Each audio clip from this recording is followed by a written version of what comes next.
welcome today. We have Peggy Harper Lee. She is a sought-after keynote speaker who specializes in inspirational presentations for women and parenting groups. She's the author of the award-winning book, Spoiled: Fresh Ideas for Parenting Your Entitled Child at Any Age. And I want to start off right off the bat welcoming you today, Peggy. This is a topic that I know is going to help our parents, teachers, and coaches at AchieveIT360. Oh, thanks, Andrea. Why did you write this book? It's really a love letter. It's a love letter to values-based parents who are struggling to raise children and in an entitlement culture, really. And it came about over a period of time. I didn't just wake up one day and say, I'm going to write the book. I was raised by very strict parents who are now raising their grandchild, my nephew. And they made some mistakes in their earlier parenting, self-admitted. This isn't my judgment. And so they decided to go 180, and they're spoiling the heck out of my nephew. And he's not adjusting well. He's 15, and I really, really am concerned for his well-being as an adult and able to adjust. So bringing my telescope out further in my financial advising practice, working with other kids, I found a lot of people saying, there's nothing they can do. We've tried everything. Nothing works. And I was finding the exact opposite was true. So I started working with people, helping them make mental shifts, parenting shifts. And what I realized is that we have the toughest job out there. And we get the least preparation, the least training, and in many cases, the least support. So I'm on a mission to change that. Thank you. That's such an incredible mission. And I was curious that if you were raised by strict parents, because I was and my husband was. And I'm noticing that we're going the complete opposite route with our children. And I just want to ask, how are circumstances different for parents today? Are you noticing a lot of people are taking that complete 180? There's a lot of things that we do in parenting. One is we parent out of fear, we parent out of guilt, or we decide that's not what I want to do, so I'm just going to do the exact opposite. Just sometimes forgetting that there's a lot of middle ground. And if you get some feedback in here, I can put on a microphone or something. Are you getting some feedback? No, I'm not getting any. Okay. I apologize. No, that's okay. I'll keep going. Okay.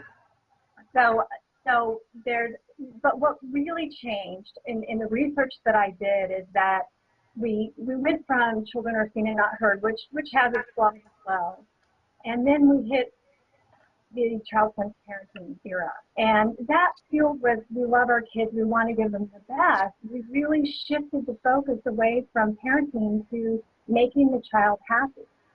And that's not a plan for rearing a child. And we've made a lot of mistakes in doing that. And then there's a lot of things that have compounded that. The interconnectedness of the world makes us less connected to community, which is a good resource for parenting, which we've lost to a great extent. And we've got the iPhone, me culture that's really reinforcing these entitlement ideas with our little ones, whether we're doing anything or not. So there's a lot of factors coming into play. But yes, I think a lot of us are saying, I didn't like being my strict upbringing, and so I'm going to make a change, but we just haven't really thought through the ramifications of that.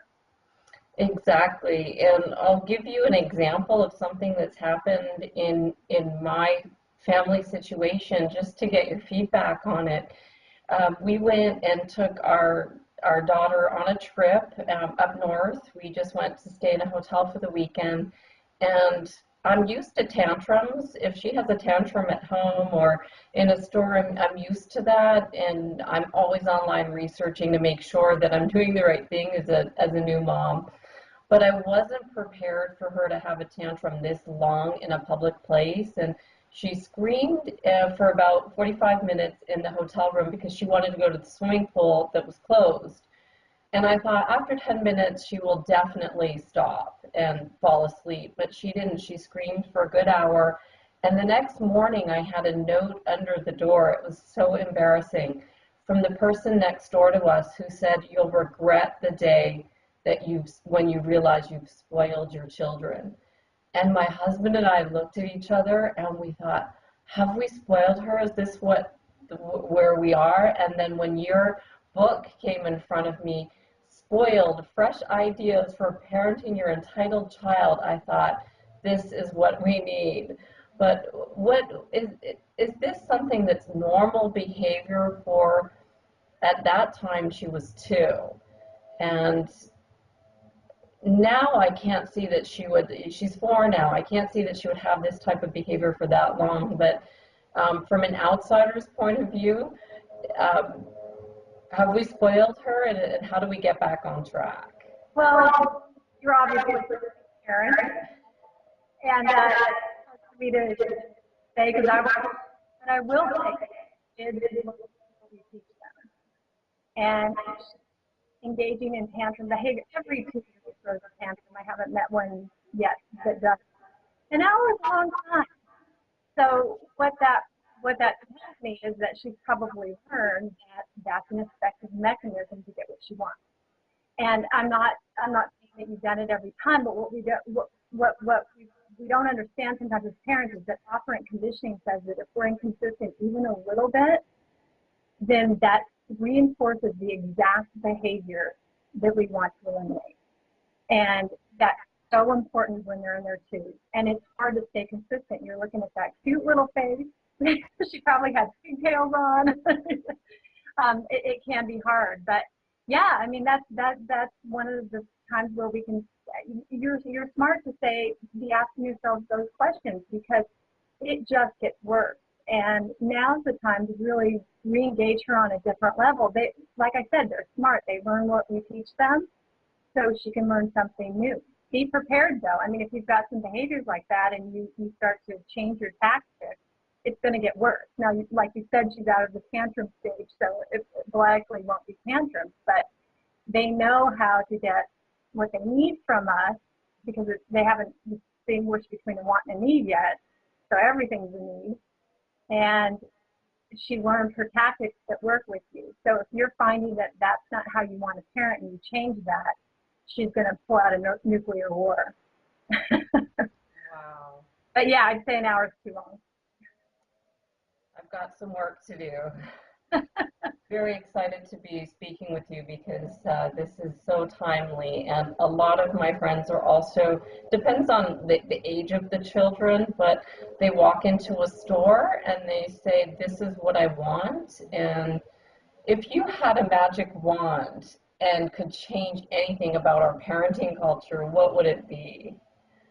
I've touched on it already, and that would be for all of us to understand that parenting is a skill set. It's not something we know how to do just because a baby either came out of our bodies or appeared in our home. Right now, what we do for parents is we check in the back seat to make sure there's a car seat so that we don't kill them on the way home, and that's it. The average parent has maybe read a book or two. And we go through parenting thinking that it will get better, that it's not really that bad. We have our coping mechanisms that we put into play, and what we don't understand is that childhood is a continuum. We've got to get them to 18 being fully functioning. So if they're not packing their lunches, they're allowed to get away with temper tantrums when they're 12. I've seen it. Yeah. We're going to have adults, and we do have a lot of young adults that are failing to launch. They report being less loved. They're on more medication, and they have a higher risk of being addicted because we haven't equipped them. We haven't prepared them for what they need. In our fear to be a strong parent, and I don't mean a strict parent, I mean a strong leader parent, we've actually let them run the show. And even in our irrational moments, we could stop and say, now that's not a good idea. You know, when the airplane attendants tell us that when the oxygen drops, what are we supposed to do? We're supposed to put our own mask on first and then help the kids. I mean, there's never a scenario where the kids are supposed to be in charge. And yet that's what's happening in a lot of our homes. Either we don't have the skills or we're parenting because we don't want to be like our parents, or we're afraid they won't love us, or we feel guilty because we work full time and they're in daycare, whatever our reasons are. There's a lot of those. So I want to encourage parents to know that it's a skill, and like any skill, you don't start college being an accomplished accountant or attorney. You have to start somewhere. So every parent can get better in practice. Absolutely. Well, a lot of times I look at what's happening in my home, and what does happen. My husband travels for his job a lot, and there's guilt on that side, and then he'll come home with gifts from the airport. And those gifts will be used and played with for 2 days, and then they're thrown on the ground, and there's so much waste. Do you think it's an affluent phenomenon? You know, because back in the day, my parents didn't buy us a toy every week. Right. Well, it's certainly harder to say no when you can afford to say yes. So there is that issue that the affluent struggle with, and the mega wealthy have a completely, entirely different scenario that they're dealing with. But if we're talking about the 80% of us, yeah, it is an affluent problem in terms of trying to keep up with the Joneses and wanting our kid to be happy and to fit in school. So I need to buy her these jeans, those sorts of issues. She needs a cell phone because all her friends have one, those sorts of things. But an entitlement occurs in 3 different scenarios. So most people really recognize the overindulgence, which is an affluent problem. Not always. We have indulgence at other socioeconomic classes, but it's more prevalent in the affluent. But what also causes it is overprotection. So bubble wrapping your child so that they never get frustrated, so that you're fighting all their battles for them. They really, they're so insulated that they feel entitled to that sort of protection that they're not going to get from anybody else but mom and dad. And then the third way is actually neglect, and that shocks a lot of people. But that can be either in the affluent scenario where mom and dad travel and there's a nanny in charge, or that can be in a single mother with 4 kids, one of them may have special needs, she works 1 or 2 jobs sort of situation. Because what it's about is it's a transfer of power. It's a transfer of power from the parent where it rightly belongs to a child who is completely incapable of handling that level of power.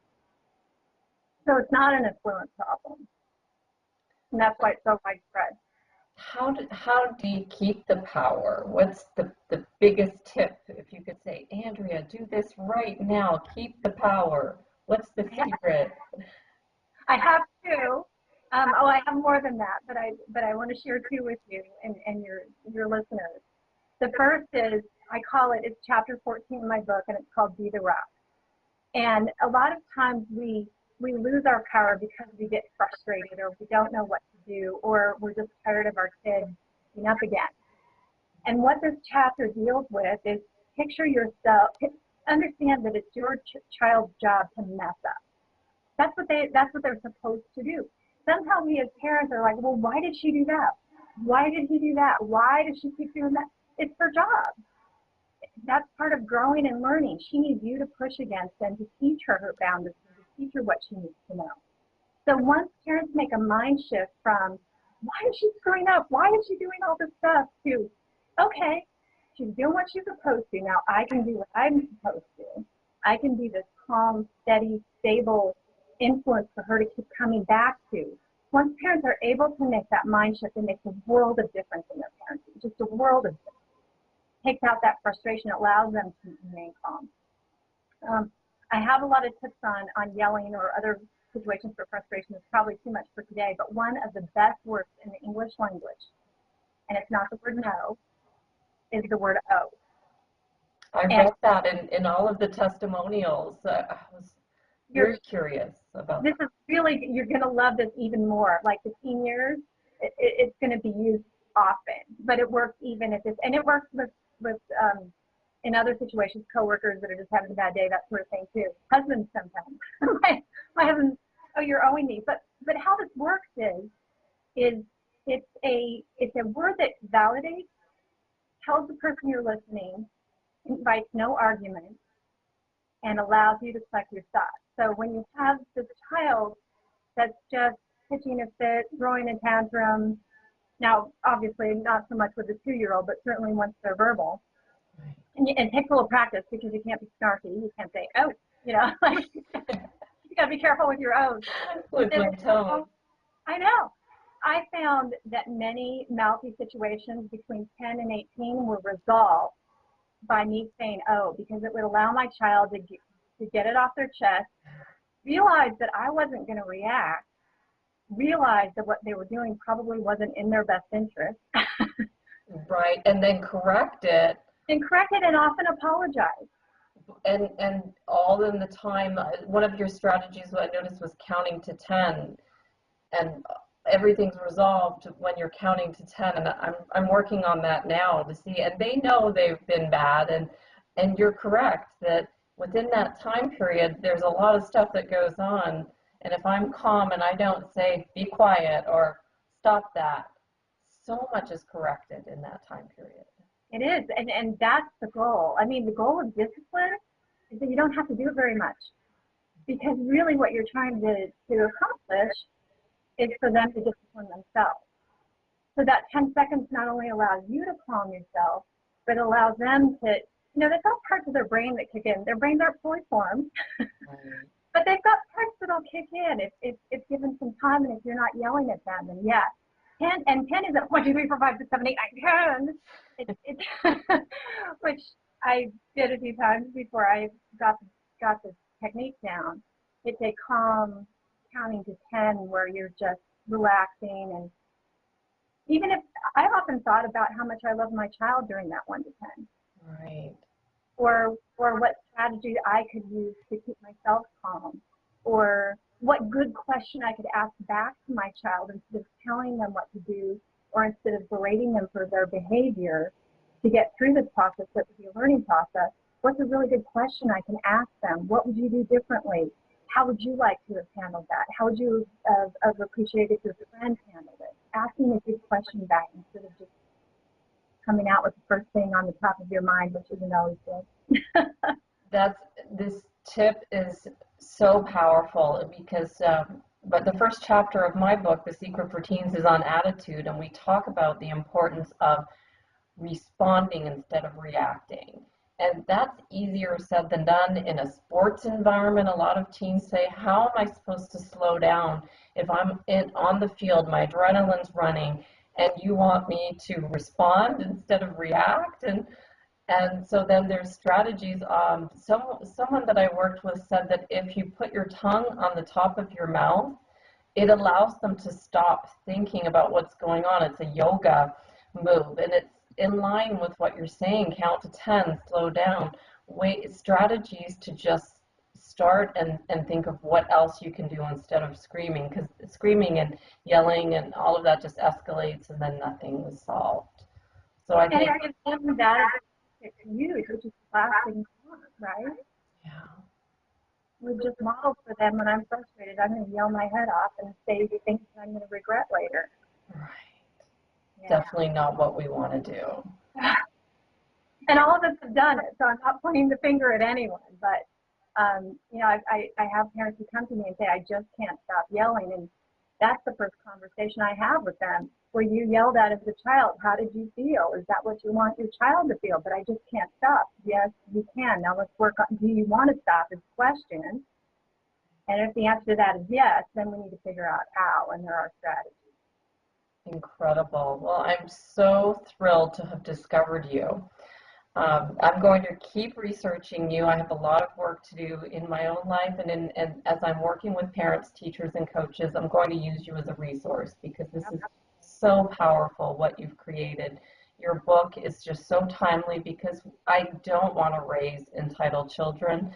And I even looked at the time period that you said in one of your videos. It said children born from 1962, and I was 1971. So then I thought, is there a part of me that's entitled? And I definitely had a hard time working in corporate America because of the fact that I was so individual, and I wanted to be an entrepreneur, and I saw things wrong.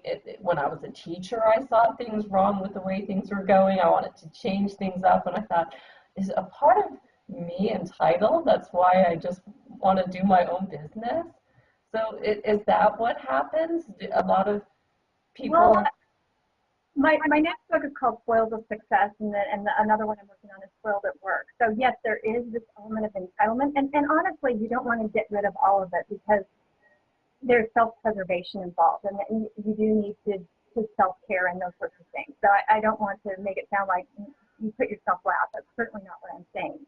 But think about road rage. What is road rage? Road rage is I need to get where I'm going, and you need to get out of my way. I mean, there's an element of entitlement in all of us. So the key is to understand it, put it in its place. If it's blocking us from success, that becomes even more important. And then understand what we give up if we're coming at everything from the sense of entitlement. We're giving up teamwork. We're giving up sense of community. We're giving up two is better than one. We're giving up some significant things. So yeah, it's become more prevalent since Generation Y, which was people born 65 and later. So you're on the leading edge. I was born in 64, so I'm right there too. Right. But we've got a culture that really is hey, it's okay unless somebody gets hurt, and we've got all of these values that are very individualistic. And while that promotes creativity and does some very positive things, it's a matter of this pendulum swing that I was talking about earlier. We need to understand what we give up when we go all the way over, and maybe some middle ground would be better for all of us. So yeah, it can hurt relationships. You know, I've taught career interrupted head with my husband and I. Wow. Well, thank you so much, Peggy, for sharing your wisdom with us. For people to learn more about you, is the best place your website, peggyharperlee.com? Is that That's the best place. Wonderful, and definitely to look up your book, Spoiled, Fresh Ideas for Parenting Your Entitled Child at Any Age. And we'll continue to add more content to our website. We'll watch you and see what you're doing next. And as you create more books, we'll continue to use you as a resource at AchieveIT360. Excellent. Thank I'm you. sure people can reach out to me. I answer to everyone, so I'm interested in engaging. Wonderful. Is there anything that I missed while I was asking you questions? Is there anything that you think is important for our listeners as they're dealing with raising children, working with children? Have I missed any question, anything that you think is important? You know, you've asked some fabulous questions, and the only thing that I would like to add is sometimes in loving our children, we love them in the wrong way, or we love them too much, and that's sometimes hard to face. One of my financial advising clients was trashing their own retirement team for a 25-year-old kid with a full-time job, not in school, not disabled. And I actually made her cry. I asked her point blank, what is he going to do when he finds a girlfriend and they have their conversation about financing? He wants to start his own family. He wants to start his own family. He's cut his things out from under him. So in this need to just want to love and protect our children, we have to understand that coupled with that, we have to equip them.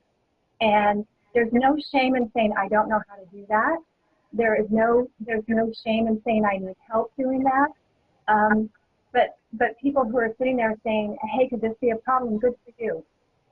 Because you do want the best for your child. And asking those questions and taking that a step further and finding out the answer to those questions, that's the best thing you can do for your child. Wonderful. Well, thank you so much for speaking with us and sharing your wisdom today. And we'll definitely keep the listeners posted on you and what you're doing in the future. And thank you for what you're doing, Andrea. Thank you. You have a wonderful day. Okay. Bye-bye. Bye-bye now.